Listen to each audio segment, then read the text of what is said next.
नमस्कार, आप देख रहे हैं युग करवट न्यूज और आपके साथ मैं हूं शोभा भारती। पेश है आज का हमारा न्यूज बुलेटिन। आइए नजर डालते हैं आज के हेडलाइंस पर। प्रधानमंत्री ने यूपी को दी ग्रामीण आवास योजना की सौगात। 6 लाख लोगों के लिए 2700 करोड़ रुपए में बनेंगे मकान। दिल्ली पुलिस तय करेगी किसानों का ट्रैक्टर मार्च निकलेगा या नहीं। सुप्रीम कोर्ट ने ट्रैक्टर मार्च पर रोक लगाने से किया इनकार। सीबीआई ने अपने ही डीएसपी के घर पर की छापेमारी। रिश्वत लेने के मामले में गाजियाबाद में तैनात रहे सीबीआई अधिकारी पहले हो चुके हैं सस्पेंड। कोरोना टीकाकरण के बाद भी संक्रमण को लेकर न बरती जाए लापरवाही। जिला स्वास्थ्य समिति के सदस्यों ने की लोगों से अपील। और पुलिस की वर्दी पर केक लगने के मामले में महिला कार्यकर्ता से हुई पूछताछ पर लोनी के विधायक ने जताई नाराजगी। प्रधानमंत्री नरेंद्र मोदी ने प्रदेश की पूर्व सरकारों पर निशाना साधते हुए कहा कि वर्ष 2016 में शुरू हुई आवास ग्रामीण योजना का लाभ पूर्व सरकारों ने यूपी के वासियों को नहीं होने दिया, लेकिन अब योगी सरकार में प्रदेश का हाल बदला है। बुधवार को प्रधानमंत्री नरेंद्र मोदी ने आवास योजना ग्रामीण के तहत उत्तर प्रदेश के 6,01,000 निवासियों को 2,691 करोड़ रुपए की राशि रिलीज की है। इस दौरान पीएम मोदी ने योजना के लाभार्थियों से वीडियो कॉन्फ्रेंसिंग के जरिए बात की। मंगलवार को प्रधानमंत्री नरेंद्र मोदी ने आवास योजना ग्रामीण के तहत उत्तर प्रदेश के 6,01,000 लोगों को 2,691 करोड़ रुपए की मदद राशि रिलीज की। इसमें 5,30,000 लोगों को पहली किस्त जबकि 80,000 लोगों को दूसरी किस्त जारी की गई। मोदी ने योजना में शामिल 5 लोगों से वीडियो कॉन्फ्रेंसिंग के जरिए बात भी की। पीएम मोदी ने कहा कि यूपी में योगी सरकार आने से कामकाज का तरीका बदला है। पिछली सरकार ने लोगों को आवास योजना का फायदा नहीं होने दिया था। कि पहले जो सरकारें रहीं उस दौरान क्या स्थिति थी। मैं विशेष रूप से उत्तर प्रदेश की बात कर रहा हूं। गरीब को यह विश्वास ही नहीं था कि सरकार भी घर बनाने में उसकी मदद कर सकती है। जो पहले की आवास योजनाएं थी, जिस तरह के घर उनके तहत बनाए जाते थे, वो भी किसी से छिपा नहीं है। गलती गलत नीतियों की थी, लेकिन नियति के नाम पर भुगतना पड़ता था मेरे गरीब भाइयों और बहनों को। गांव में रहने वाले गरीबों को इसी परेशानी से मुक्ति दिलाने के लिए, गरीब को पक्की छत देने के लिए प्रधानमंत्री आवास योजना ग्रामीण शुरू की गई थी। देश ने आजादी के 75 साल पूरे होने तक हर गरीब परिवार को पक्का घर देने का लक्ष्य तय किया था। इस लक्ष्य को पूरा करने के लिए बीते वर्षों में लगभग 2 करोड़ घर सिर्फ ग्रामीण इलाकों में ही बनाए गए हैं। अकेले प्रधानमंत्री आवास योजना के तहत भी करीब 1.25 करोड़ घरों की चाबी लोगों को दी जा चुकी है। पीएम ने अपने संबोधन में कहा कि प्रधानमंत्री आवास योजना ने गरीब से गरीब को विश्वास दिलाया है कि आज नहीं तो कल मेरा भी घर हो सकता है। यूपी आज देश के उन राज्यों में शामिल है जहां गांवों में सबसे तेजी से घर बनाए जा रहे हैं। आज एक साथ 6 लाख परिवार के खातों में 5 साल पहले मुझे यूपी के आगरा से प्रधानमंत्री आवास योजना इसका शुभारंभ करने का सौभाग्य मिला था। इतने कम वर्षों में इस योजना ने देश के गांवों की तस्वीर बदलनी शुरू कर दी है। इस योजना के साथ करोड़ों लोगों की उम्मीद जुड़ी है, उनके सपने जुड़े हुए हैं। प्रधानमंत्री आवास योजना ने गरीब से गरीब को भी ये विश्वास दिलाया है कि हां, आज नहीं तो कल मेरा भी अपना घर हो सकता है। साथियों, मुझे आज ये भी खुशी है कि यूपी आज देश के उन राज्यों में शामिल है जहां गांव देहात के इलाकों में गरीबों के लिए सबसे तेजी से घर बनाए जा रहे हैं। इसी गति का उदाहरण आज का ये आयोजन भी है। आज एक साथ यूपी के 6 लाख से ज्यादा परिवारों को सीधे उनके बैंक खाते में करीब करीब 2700 करोड़ रुपया उनके खाते में ट्रांसफर की गई है। इनमें से 5 लाख से ज्यादा परिवार ऐसे हैं जिन्हें घर बनाने के लिए उनकी पहली किस्त मिली है। यानी इन 5 लाख से ज्यादा ग्रामीण परिवारों के जीवन का इंतजार आज खत्म हो रहा है। पीएम ने कहा कि वर्ष 2016 में यह योजना लॉन्च की गई थी। उस समय काफी परेशानी आई थी। पिछली सरकारों को लोगों के नाम भेजने को कहा था, पर उसे नजरअंदाज किया जाता रहा। यूपी के लोग पहली सरकारों के वो बर्ताव को भूले नहीं हैं। योगी सरकार में काम का तरीका बदल गया है। प्रधानमंत्री आवास योजना ग्रामीण योजना केंद्र सरकार की फ्लैगशिप स्कीम है। 20 नवंबर 2016 को इसे शुरू किया गया था। इसके तहत देश में अब तक करीब 1.25 करोड़ घर बनाए जा चुके हैं। सरकार का लक्ष्य है कि 2022 तक देश में सभी के पास अपना घर हो। इस मौके पर ऑनलाइन यूपी के मुख्यमंत्री योगी आदित्यनाथ भी जुड़े। ब्यूरो रिपोर्ट, युग करवट न्यूज। किसानों द्वारा 26 जनवरी को दिल्ली में ट्रैक्टर मार्च निकाले जाने को लेकर बुधवार को सुप्रीम कोर्ट ने सुनवाई करते हुए कहा कि इस मामले में दिल्ली पुलिस को फैसला लेना होगा। इसलिए केंद्र सरकार अपनी अर्जी वापस ले और दिल्ली पुलिस को तय करने दे कि इस मामले में क्या करना है। ट्रैक्टर मार्च निकाले जाने को लेकर यूपी, दिल्ली, हरियाणा पुलिस ने किसानों से दूसरे दिन भी वार्ता की, लेकिन किसानों ने दो टूक कहा कि रैली निकाल कर रहेंगे।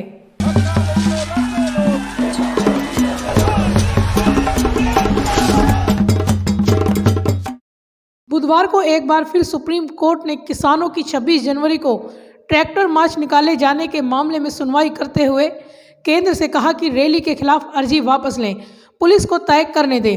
कृषि कानूनों के खिलाफ आंदोलन कर रहे किसान 26 जनवरी को ट्रैक्टर मार्च निकालेंगे, जिसे लेकर केंद्र सरकार की ओर से दिल्ली पुलिस ने सुप्रीम कोर्ट में याचिका दायर की थी। पहले भी इस मामले में सुनवाई करते हुए सुप्रीम कोर्ट ने दिल्ली पुलिस को फैसला लेने को कहा था। बुधवार को फिर से कोर्ट ने कहा कि किसानों के ट्रैक्टर मार्च या किसी प्रदर्शन पर रोक नहीं लगा सकते। केंद्र सरकार को अपनी अर्जी वापस लेनी चाहिए है। हम पहले ही कह चुके हैं कि इस बारे में पुलिस को फैसला लेने दे। इससे पहले सोमवार को कोर्ट ने कहा था कि सरकार क्यों चाहती है कि ट्रैक्टर रैली को हम रोकें, सरकार खुद फैसला ले। कोर्ट ने आगे कहा कि किसानों को दिल्ली में एंट्री दी जाए या नहीं, यह पुलिस ही तय करेगी, क्योंकि यह कानून व्यवस्था से जुड़ा मुद्दा है।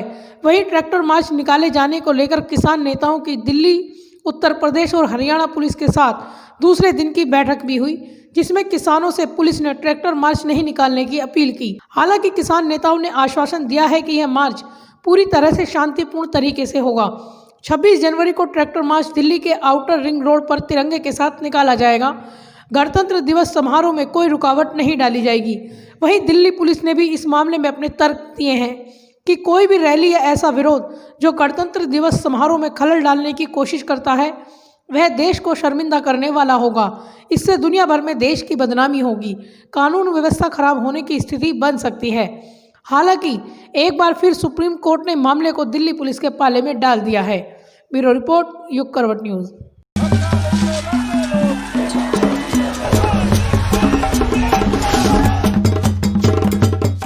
सीबीआई ने अपने ही डीएसपी के आवास पर छापेमारी की है। एजेंसी ने गाजियाबाद में डीएसपी पद पर तैनात रहे राजीव ऋषि के देवबंद स्थित पंजाबी कॉलोनी में बुधवार सुबह 10 बजे छापेमारी की है। सीबीआई ने रिश्वत कांड में राजीव ऋषि को पहले ही सस्पेंड कर दिया है। सीबीआई की टीम देर शाम तक कार्रवाई में जुटी रही। उत्तर प्रदेश में सहारनपुर जनपद के देवबंद स्थित पंजाबी कॉलोनी में बुधवार सुबह सीबीआई की टीम ने छापा मारा। सीबीआई ने गाजियाबाद में डीएसपी पद पर तैनात राजीव ऋषि के घर पर छापा मारा। बताया गया कि कुछ दिन पहले गाजियाबाद में हुए रिश्वत कांड में राजीव ऋषि को सस्पेंड कर दिया गया था। इसी के चलते सीबीआई की टीम ने राजीव के घर पर छापा मारा है। टीम देर शाम तक कार्रवाई में जुटी रही। सीबीआई ने बीते गुरुवार को गाजियाबाद स्थित प्रशिक्षण एकेडमी और 13 अन्य स्थानों पर छापेमारी की थी। इस दौरान रिश्वत लेने के मामले में डीएसपी राजीव ऋषि समेत 4 कर्मियों के खिलाफ केस दर्ज किया गया था। बैंक के साथ धोखाधड़ी की आरोपी कंपनियों के खिलाफ जांच प्रभावित करने के लिए कथित रूप से रिश्वत लेने पर सीबीआई ने अपने ही डीएसपी राजीव ऋषि को निलंबित किया था। डीएसपी राजीव ऋषि के साथ आर के सांगवान, इंस्पेक्टर कपिल धनखड़, स्टेनो समीर कुमार पर भी कार्रवाई की गई थी। सीबीआई ने 14 स्थानों पर आरोपियों के परिसरों की तलाशी ली थी। इनमें दिल्ली, गाजियाबाद, नोएडा, गुड़गांव, मेरठ और कानपुर शामिल है। ब्यूरो रिपोर्ट, युग करवट न्यूज। बुधवार को जिला स्वास्थ्य समिति और सीआर सेंटर ने कोरोना टीकाकरण को लेकर आमजन में जागरूकता फैलाने के उद्देश्य को लेकर एक कार्यशाला का आयोजन किया। कार्यशाला में स्वास्थ्य अधिकारियों ने जहां कोरोना वैक्सीनेशन के अब तक के चरण को सफल करार दिया, वहीं आमजन से अपील की है कि कोरोना संक्रमण कम होने और वैक्सीन आने के बाद भी लापरवाही ना बरतें। मास्क और 2 गज दूरी का पालन जरूर करें, क्योंकि संक्रमण कम जरूर हुआ है लेकिन पूरी तरह से समाप्त नहीं हुआ है।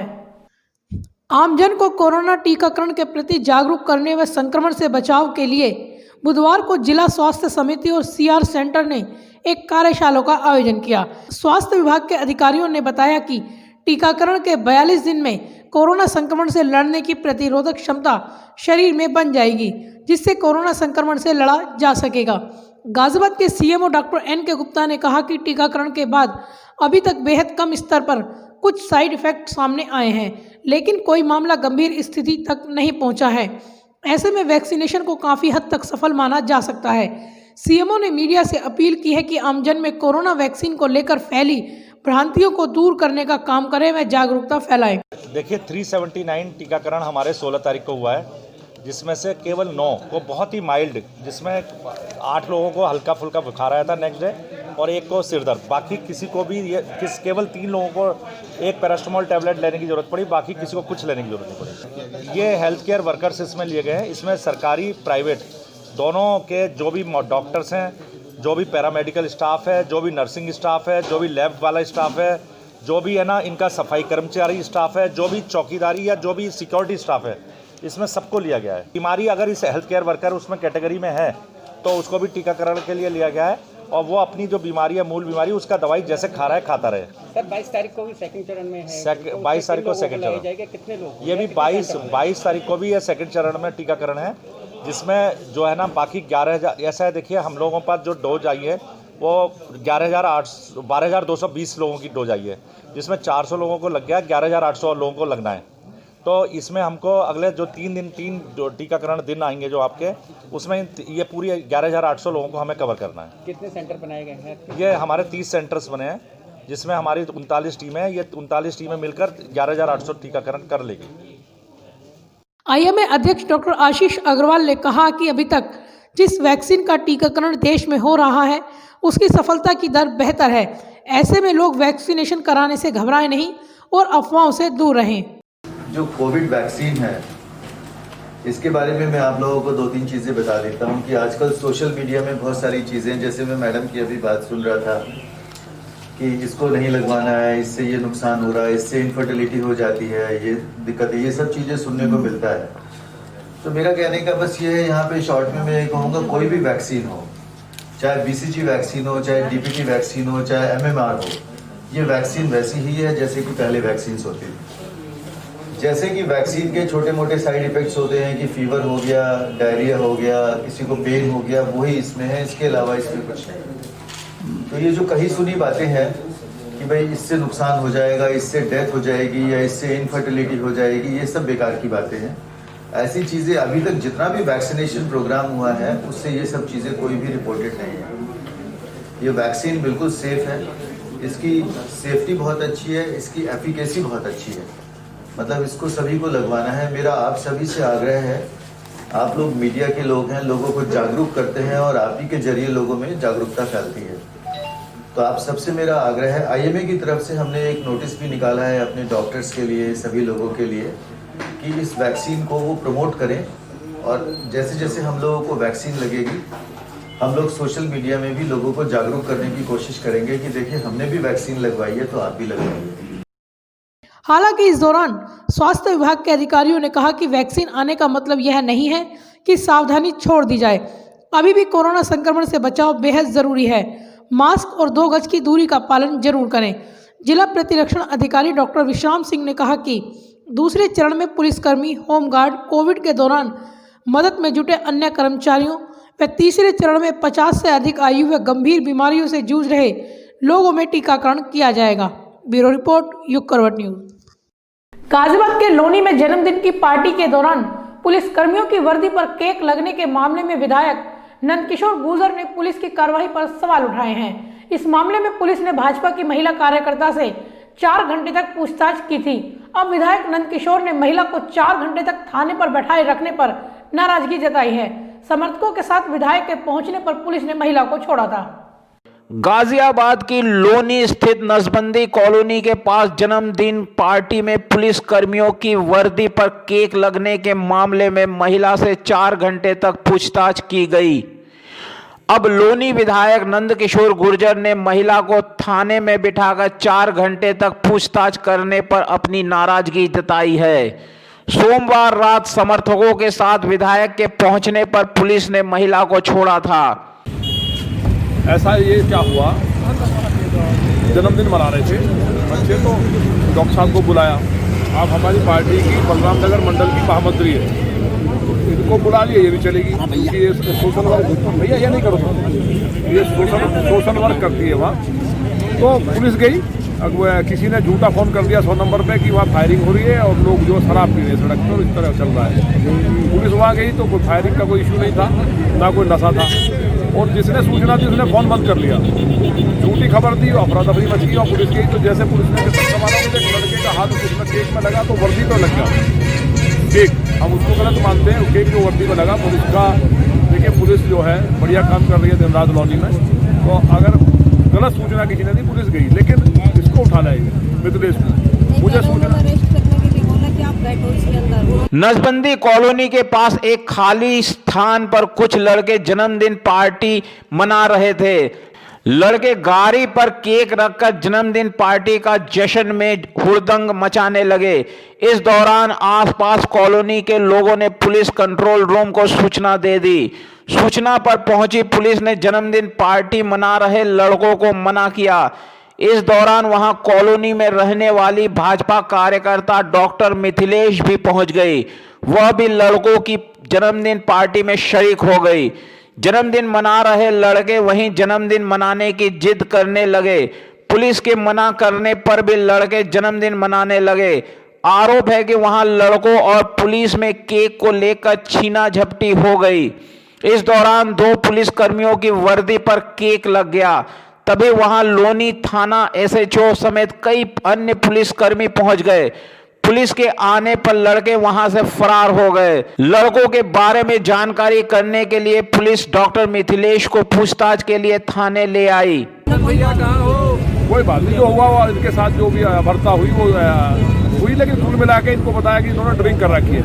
इन्होंने ड्रिंक नहीं की, ये कह रही है मैंने कभी शराब नहीं की, आज तक भी नहीं, और ना इन्होंने केक लगाया। हमने यही कहा कि इसे छोड़ो, इन्हें छोड़ा नहीं गया। 3-4 बार हुआ जब पार्टी के पदाधिकारियों के फ़ोन आए तो 4 घंटे लगातार यहाँ बैठी रही, तो मुझे आना पड़ा। और पुलिस ने इस बात को गलत नहीं मानी है, तो ये गलत हुआ है क्योंकि कोई घटना होगी तो पुलिस वहाँ चली गई, तो ये तब तक इन्हें छोड़ नहीं पाए और वो हमें ख़राब लगा।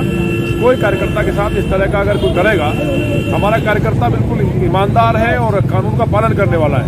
हम फिर कह रहे हैं पुलिस को हमारा पूरा छूट रहती है, अपराधी को गोली मारे हम पुलिस के साथ हैं, गलत करने वाले को, नशा करने वाले को जो गलत काम करता है उसको पुलिस इतनी कठोर कार्रवाई करे, पुलिस के साथ है। लेकिन किसी कार्यकर्ता को बिना वजह, खास तौर से ये डॉक्टर मिथिलेश, ये हमारी छोटी बहन जैसी है और बहुत मेहनती कार्यकर्ता है, इसको जो किया उससे मुझे पीड़ा हुई और जब मैं कॉल करने के बाद नहीं छूटा तो मुझे आना पड़ा और अधिकारियों ने इस बात को माना है कि ये बात गलती हुई है। तो मुझे उम्मीद है कि भविष्य में इस तरह की गलती नहीं होगी। आरोप है कि पुलिस ने महिला को 4 घंटे थाने पर बैठाए रखा।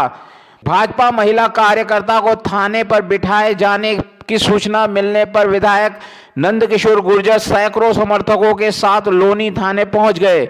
इस दौरान लोनी सीओ अतुल कुमार सोनकर भी थाने पहुंचे और लोनी विधायक से बात की। विधायक के कहने के बाद पुलिस ने महिला को छोड़ दिया। वहीं पुलिस की वर्दी पर केक लगाने वालों की तलाश की जा रही है। जल्द ही आरोपियों को गिरफ्तार कर लिया जाएगा। ब्यूरो रिपोर्ट, युग करवट न्यूज। सहारनपुर में हिंदू संगठन के कार्यकर्ताओं ने रोडवेज बस स्टैंड परिसर में बने सार्वजनिक टॉयलेट को तोड़ दिया। कार्यकर्ताओं ने कई दिन पूर्व इस टॉयलेट के विरोध में प्रदर्शन भी किया था। हिंदू संगठन के कार्यकर्ताओं का कहना है कि टॉयलेट के बराबर में ही धार्मिक स्थल है, जिस कारण धार्मिक स्थल पर आने वाले लोगों को दुर्गंध का सामना करना पड़ता है। उत्तर प्रदेश के सहारनपुर से एक बड़ी खबर आई है। यहां अखिल भारत हिंदू महासभा सहित कई अन्य हिंदू संगठनों के कार्यकर्ताओं ने रोडवेज बस स्टैंड परिसर में स्थित टॉयलेट को धराशायी कर दिया। हिंदू संगठनों के कार्यकर्ताओं ने कुछ दिन पूर्व इस टॉयलेट के विरोध में प्रदर्शन भी किया था। हिंदू संगठनों के कार्यकर्ताओं का कहना है कि टॉयलेट के बराबर में ही एक धार्मिक स्थल है, जिस कारण धार्मिक स्थल में आने वाले लोगों को दुर्गंध का सामना करना पड़ता है। उन्होंने इस टॉयलेट को यहां से हटाए जाने की मांग नगर निगम और प्रशासनिक अधिकारियों से की थी, लेकिन अधिकारियों ने उनकी मांग पर कोई ध्यान नहीं दिया। ब्यूरो रिपोर्ट, युग करवट न्यूज। तो फिलहाल आज के लिए बस इतना ही। गाजियाबाद और आसपास की खबरों के लिए देखते रहिए युग करवट न्यूज और विस्तार से खबरों को जानने के लिए पढ़िए युग करवट न्यूज़पेपर। सब्सक्राइब कीजिए युग करवट। नमस्कार।